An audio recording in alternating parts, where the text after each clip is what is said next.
Looking for a high-end gym with a friendly feel? Well, you find that here at Kalev Fitness Solutions.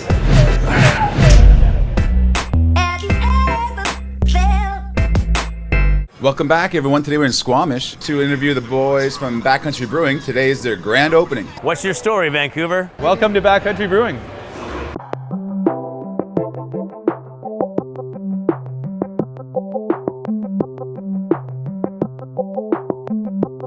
Is that the lineup for BACKCOUNTRY Brewing? Grand opening today? I think it is too, for sure. Yeah.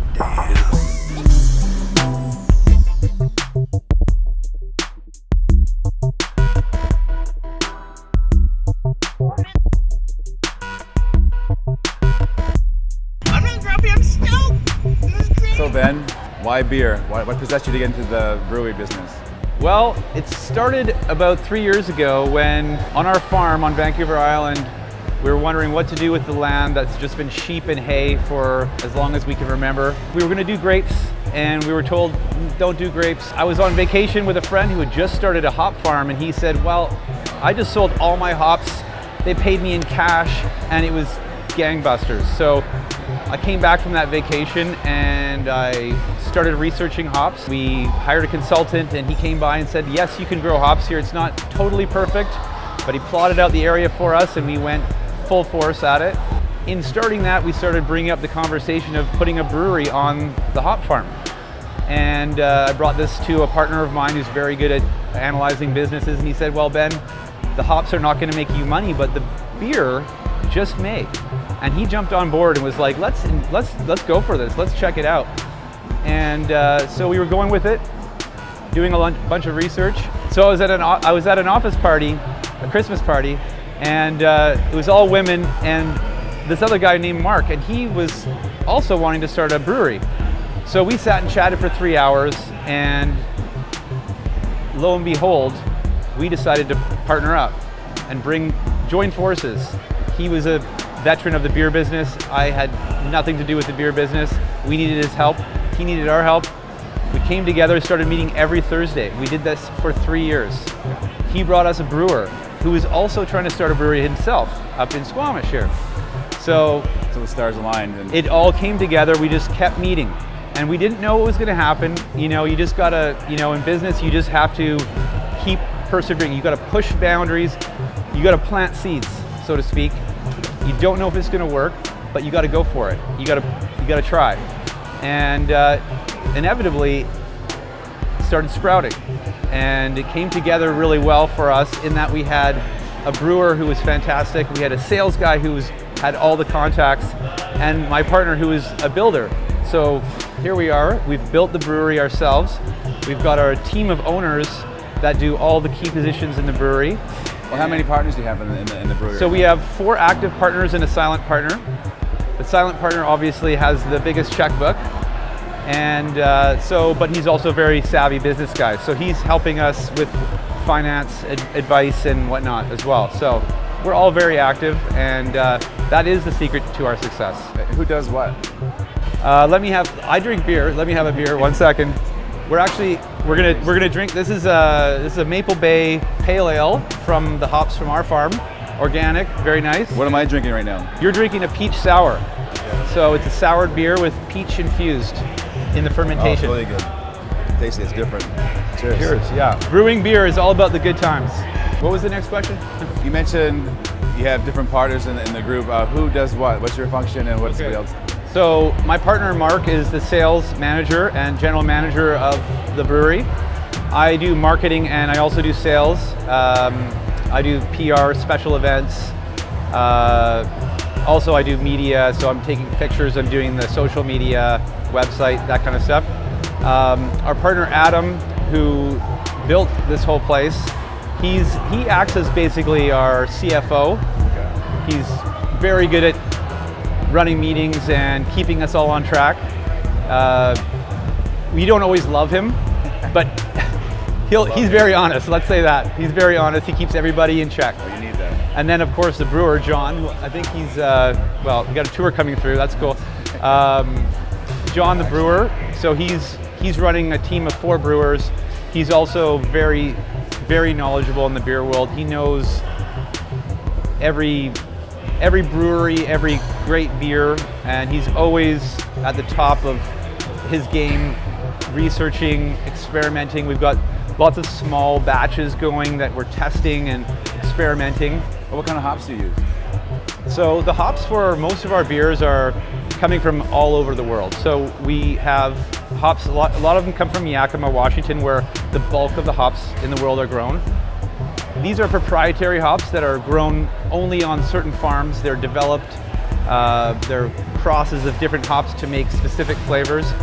They're generally, we call them new school hops. So there's been an explosion of new types of hops where they're crossing varieties to get different types of fruit notes out of them, spice notes. So our hops are from Yakima, Washington. They're from Germany. They're from Australia, and their hops are very hard to get. The specific ones you have to line up. You have to, I don't know what you have to do to get them. I don't know what he does, but Hot commodity, I suppose. they're a hot commodity, and you have to buy them like Especially years the in rise advance. of, Yeah. Microbreweries. Yes, exactly. And we're actually doing a collaboration with one of the hop providers just to get those hops. So, which is great. This is also a fully functional restaurant as well. So how many staff do you have on right now? We have 30 staff. We opened with about 15 and realized we had to hire a whole bunch of people right away. And the food was a big part of our plan. We knew that Squamish was underserved in the food area. People here, they've got pub grub everywhere. And you've got restaurants, the good restaurants are packed. You can't even call them, they won't answer the phone. So we knew we would really wanted to do food. What goes well with beer? Pizza, right? So that was our focus. It's also something we could wrap our heads around. So we sort of planned out the kitchen menu, and then we found our chef, and then he just took it from there. So right now, how many beers on tap? We've usually got 8 beers on tap. We have a guest tap, and we have a cider. And then we have a nitro line, so we'll have a special type of beer that pours with a very thick head. So yeah, usually 8 beers on tap, and then also a growler fill as well. Do you have like seasonals of the year? Yeah, so we have 3 core beers, which is our Ridge Runner Pilsner, our Trailbreaker Pale Ale, and our Widowmaker IPA, which is the one that everybody wants to get their hands on. And then we rotate constantly through the seasonals. So these big tanks here are for our core beers, the ones that we sell and we can, and we'll sell to pubs and restaurants. And then behind there's some smaller tanks that we do just seasonals for the tasting room and for exclusives for certain places. So yeah, we're always rotating the beers. So we've gone through, I think we've had 30 different beers already in 6 months. So it's all our beers last about 2 to 3 weeks and they're gone. So where can people find you right now? Well, we're all over Squamish. We're in all the cold beer and wine. We are in Whistler at all the cold beers and wine there, and then we are at the Four Seasons Hotel in Whistler. We're at a new great place called Hunter Gather in Whistler, and then we're at most of the pubs here and the Sushi Sen restaurant. In Vancouver, we're at 8 different cold beer and wine, and very sporadically we give beer to different places in Vancouver, but we can't keep up with the demand to feed Vancouver. So we've decided that Squamish first, Sea to Sky Corridor, Whistler, North Van, and then whatever is left goes to Vancouver. Sorry, Vancouver, but that's just how it is right now. We're getting more tanks. Right where I'm standing, there's going to be another tank and another tank here. So soon we'll be able to meet the demand. Well, it's definitely worth the drive, take my word for it. Today is your grand opening. Yeah, it's kind of ironic that we're 6 months in almost, and this is our grand opening. It took us a couple months to get the permits sorted, and we also needed to catch our breath. So yeah, here we are, grand opening, and we should take you guys outside to see what's going on out there, because at BACKCOUNTRY Brewing, everything we try and make it really fun.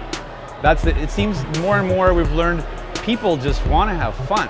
They want to enjoy their beer. They want to have a good time. So we've made this room fun, inviting, and You'll see some of our tables have maps on them. You can sit down, look at where you've hiked, look at where you want to go. And yeah, we try and put some cool stuff on the screens of how we've built the brewery. We time-lapse the whole thing.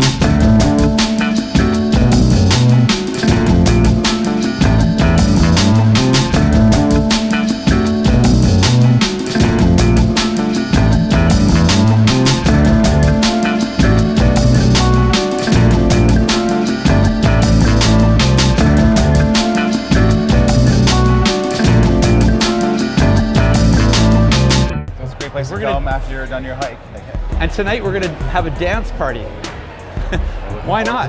Well, here's an interesting fact. Squamish, one of the biggest things was they lost their movie theater.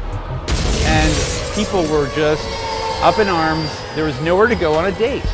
People had nowhere to go.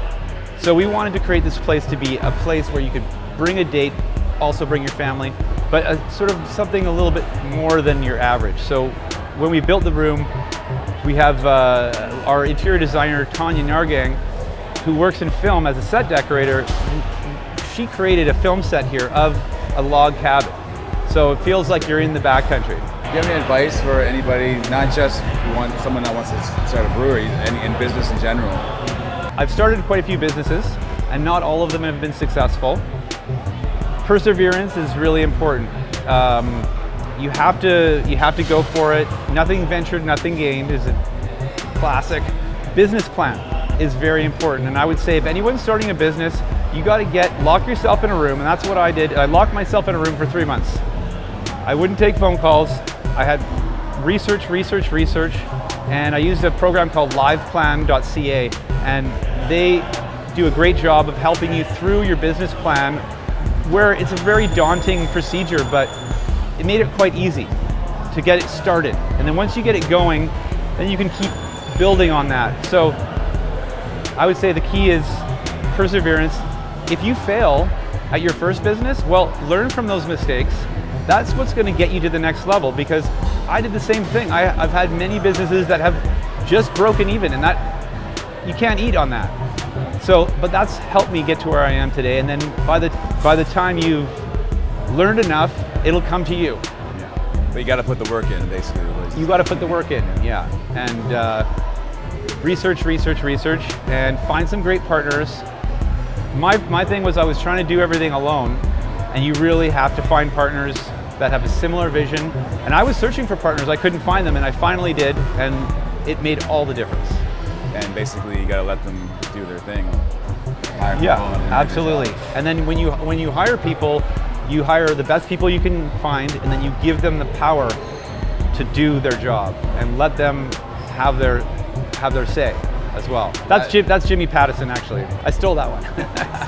Well, that being said, let's go check out the party and drink some beer. Yeah, let's do it. Cheers. What's your story, Vancouver? Our city, our stories. Thanks everyone for watching. Please like, share, and subscribe. Links and descriptions down below.